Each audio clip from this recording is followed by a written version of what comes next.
Yasi Pressman, itinaman ng mga netizens sa pagsasabing sa Camsur ang unang snow ng Pinas. Nag-viral at naging laman ng mga social media ang post ni Yasi Pressman nang ipahayag niya na ang Camarines Sur ang kauna-unahang lugar sa Pilipinas na nakaranas ng snow. Ang aktres ay nagbahagi ng mga larawan sa kanyang Instagram account mula sa Christmas program ng provincial government ng Camsur, kung saan makikita ang mga sweet na sandali nila ng kanyang boyfriend na si Governor Luigi Villafuerte. Sa mga larawang ipinakita ni Yasi, makikita ang mga puting snowflakes na bumagsak bilang bahagi ng pagsisimula ng holiday season sa lalawigan. Kasama ng mga larawan, nagbigay siya ng mensahe tungkol sa kanilang selebrasyon. Snow sa Pilipinas, only in Camsur, sabi ni Yasi sa kanyang post, na agad nakatanggap ng mga reaksyon mula sa mga netizens. Ayon sa aktres, ang kaganapan ay isang pagtitipon ng mga tao na nagsisilbing simbolo ng pagmamahal at malasakit sa isa't isa.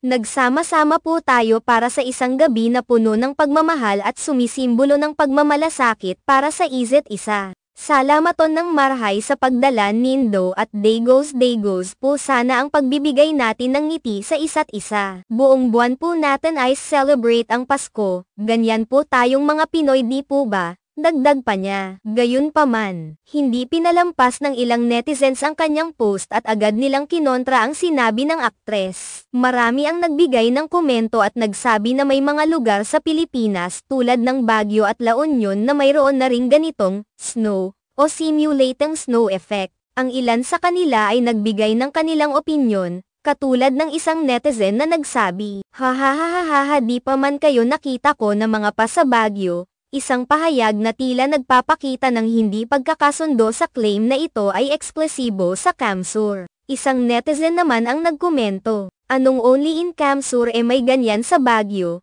na sinundan pa ng isang nagsabi, "Baguio started the snow long ago, not Camsur," na nagpapakita na ang lugar ng Baguio ay may naunang eksperyensya ng ganitong uri ng event sa mga nakaraang taon. Sinundan pa ito ng ilang mga komentaryo mula sa ibang mga netizens na nagsabing mayroon ding ganitong mga snow-like event sa ibang bahagi ng bansa.